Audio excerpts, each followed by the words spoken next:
certains qui sont des nourrissons, des enfants en très bas âge, d'autres qui sont des adolescents, certains même arrivant près de la majorité.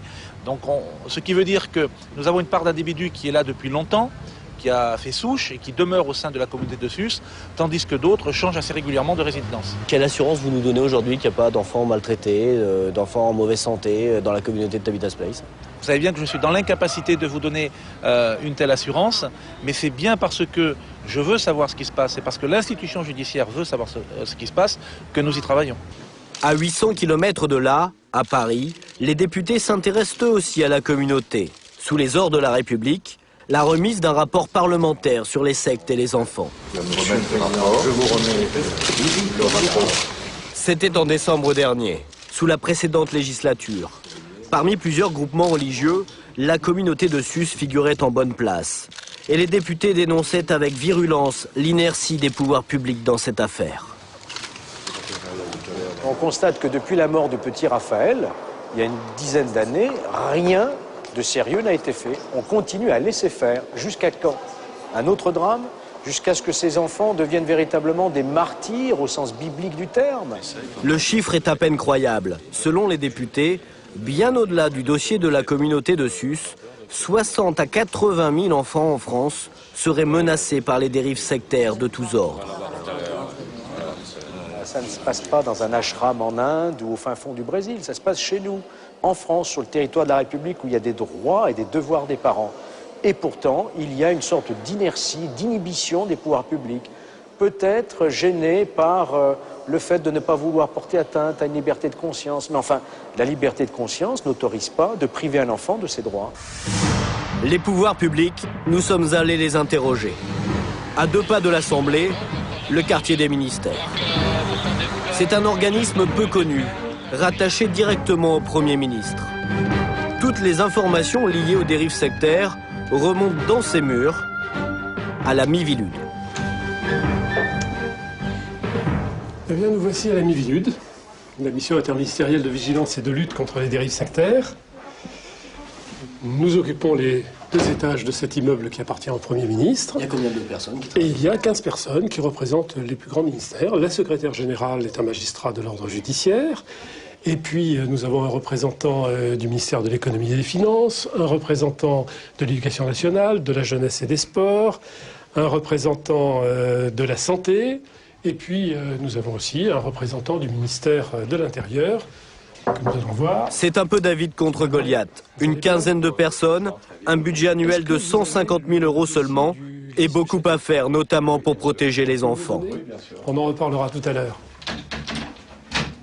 Depuis quelques années, les enfants sont devenus une cible privilégiée des mouvements sectaires parce que d'abord ils sont vulnérables, parce qu'ils représentent un pouvoir d'achat potentiel important et parce qu'ils sont une bonne porte d'entrée en direction des parents. Et puis d'autre part, plus on entre jeune dans une secte, plus on peut être formaté et par conséquent devenir le parfait adepte, le parfait robot. Est-ce que la Miviludes a des pouvoirs d'investigation? Par exemple, il y a une victime qui vous appelle, est-ce que vous avez les moyens de faire une enquête pour vérifier un peu s'il y a un vrai problème sectaire au niveau de cette famille?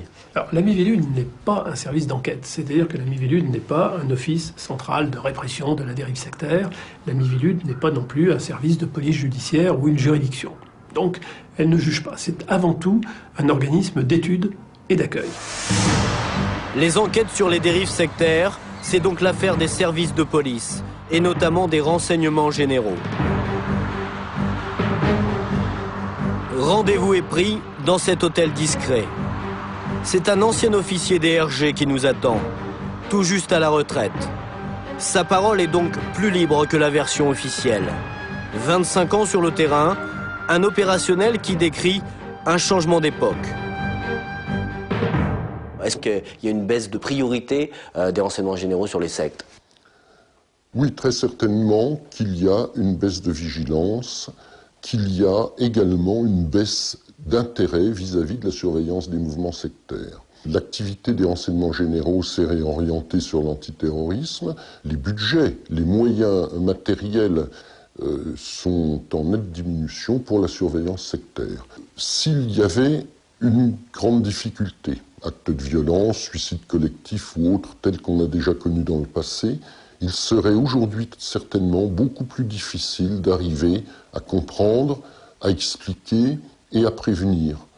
Nous serions beaucoup plus à l'aveugle qu'il y a, mettons, 4 ou 5 ans. On ne vous demande pas de lever le pied, on vous fait comprendre qu'il est préférable de lever le pied. C'est bon pour la carrière des fonctionnaires des renseignements généraux actuellement de travailler sur les sectes? Travailler sur la secte de voisinage, qui va faire du mal parce qu'elle va pervertir le mental de certains enfants, parce qu'elle va s'attaquer à des familles toutes simples. Le travail sur cette secte-là, à mon avis, aujourd'hui, ne paye pas au niveau de la carrière. Est-ce qu'il y a eu une baisse de vigilance de l'État, des pouvoirs publics sur les dernières années? Non? Pas le droit de répondre à ça? C'est embêtant. Parce que les policiers qu'on rencontre dans les services nous disent c'est plus très valorisant de travailler sur les sectes, ça l'était il y a quelques années. Est-ce que c'est toujours le cas? Est-ce que vous avez le sentiment qu'on a toujours la même vigilance? Est-ce que c'est une des priorités de l'État, à votre avis, la lutte contre les dérives sectaires? Ou est-ce qu'il y a eu pendant quelque temps une baisse de cette vigilance, à votre avis? Je vais vous répondre, j'ai trouvé une réponse. Est-ce que c'est un sujet là-dessus Bon, j'ai trouvé une réponse. On a pu penser à une certaine époque que l'État avait baissé la garde.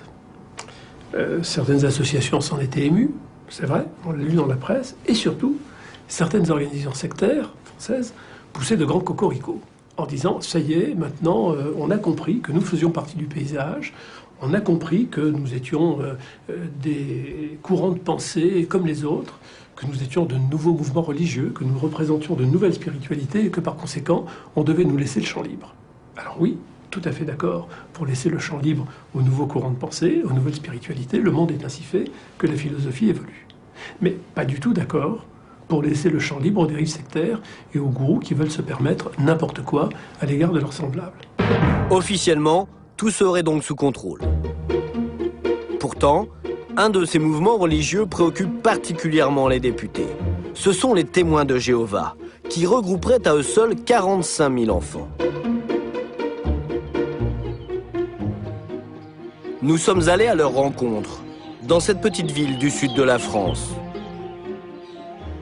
La commune ne compte que 12 000 habitants, mais à l'écart du centre, au détour d'un chemin, un bâtiment flambant neuf.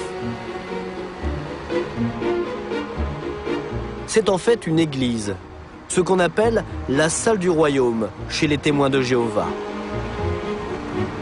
Bonjour. Nous nous présentons comme journalistes. Ce soir-là, c'est la seule fête de l'année pour ces croyants, le mémorial. On y commémore la mort de Jésus. Les Témoins de Jéhovah ont sans doute frappé un jour à votre porte. Ils sont polis, bien habillés. Ici, pas de longue robe, pas de barbe fournie. Leurs enfants sont scolarisés. Bonjour, essaye. Et sourd en plus. Ah les gars, ça. Vous n'en avez pas? Non, encore. Nous on en a de tous les niveaux, les petits.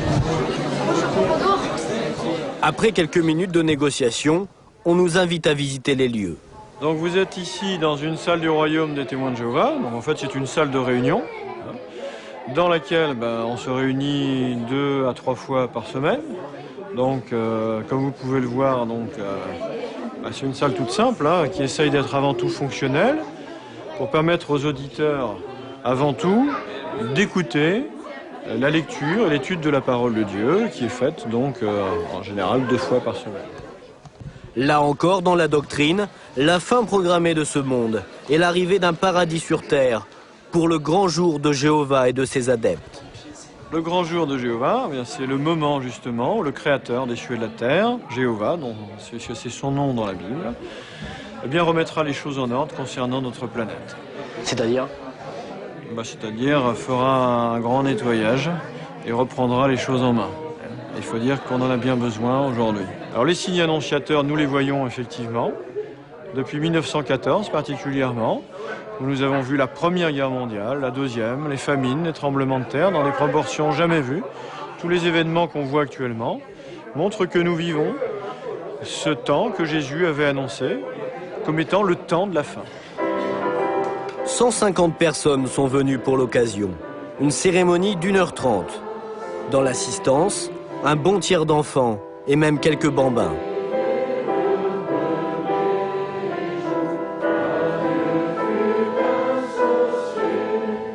Oui, notre amour et notre reconnaissance. Au fond de la salle, une pièce est spécialement réservée aux enfants.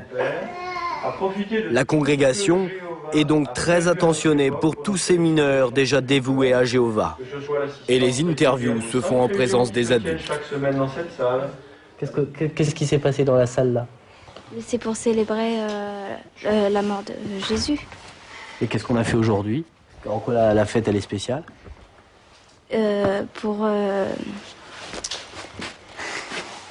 s'il y a quelqu'un derrière, elle va regarder derrière. Ok, on la reprend. Et alors toi, ça fait combien de temps que tu es témoin de Jéhovah, par exemple? Depuis que je suis née, j'ai 12 ans et demi.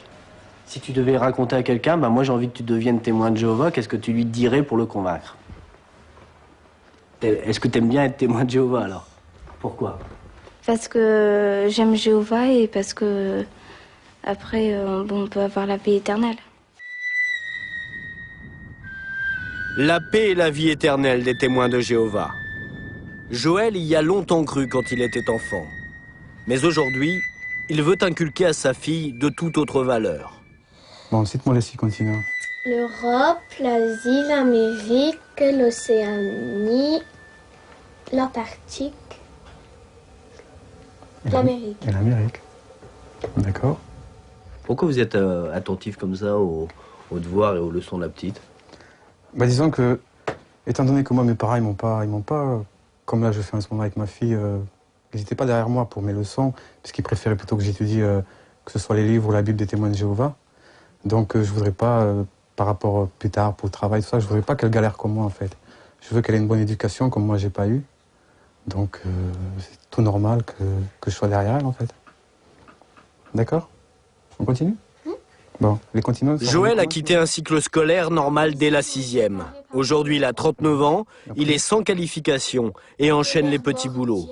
Selon lui, toute son enfance a été bouleversée. Est-ce que vous avez le sentiment que vous avez été un enfant comme un autre, Joël? Le sentiment d'avoir été un enfant comme l'autre, oui, jusqu'à 8-10 ans. Jusqu'à ce que ma mère, donc, entre en contact avec ces témoins de Jéhovah et nous y amène mon père et mon frère. Et après? Après, non. Ma vie, elle a changé. Je sortais plus, j'allais plus jouer dans la rue avec mes copains. Toute activité que je pratiquais ensuite, c'était avec les témoins de Jéhovah. Le lundi, j'allais à l'école, d'accord? Je rentrais, il fallait préparer la réunion du mardi soir. Le mardi soir, c'était la réunion. Le mercredi, il fallait préparer le jeudi soir. Le jeudi soir, étude du livre, chez particulier. Et puis le vendredi, samedi, c'était préparation du dimanche. Donc. Voilà. Ça fait beaucoup d'heures dans la semaine consacrée à la religion? Oui, quand même, oui. C'est pratiquement que ça, quoi, en fait. On pense Jéhovah, on mange Jéhovah. Et ça, c'est un emploi du temps adapté à un enfant? Je pense pas. Moi, pour moi, un enfant, d'abord, c'est les études. Après, c'est le jeu. C'est pas le conditionnement du cerveau. Voilà, bientôt, Jéhovah va intervenir. Si t'es pas de son côté, tu vas mourir. Quand on est tout gamin, qu'on entend qu'on va mourir parce qu'on n'est pas du côté de Jéhovah, si je voulais vivre éternellement, il fallait que je fasse ce que Jéhovah demandait.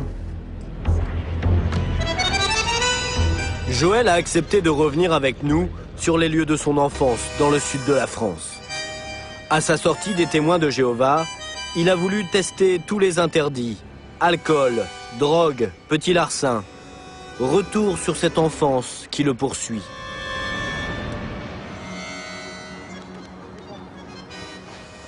Donc vous voyez, je résidais au 4e étage du bâtiment que vous pouvez apercevoir ici. Et tous les jeudis soirs, avec mes parents, je devais avoir 14 ans à cette époque-là, tous les jeudis soirs, je devais enfiler mon costume cravate pour aller à l'étude du livre qui se trouvait à la Tour du Fond chez un particulier. Et ce que je trouvais humiliant, donc, c'était de porter le costume cravate, lequel que je devais mettre tous les dimanches pour aller à la salle du royaume. Mais le plus humiliant pour moi, c'était de passer et de voir tous ces jeunes de cité qui se moquaient indirectement, mais qui se moquaient de nous avec mes parents, mon frère, la Bible à la main. À cet âge-là, j'ai trouvé ça très humiliant, je pense. La Bible et la prière pour quotidien, les témoins de Jéhovah pour seule référence et l'autorité de ses parents pour le contraindre. Et comme le veut la croyance, plus d'anniversaire, plus de Noël. Mais chaque week-end, un rendez-vous à la salle du royaume pour le porte-à-porte. Une organisation méthodique où la candeur des enfants sert à attirer de nouveaux croyants.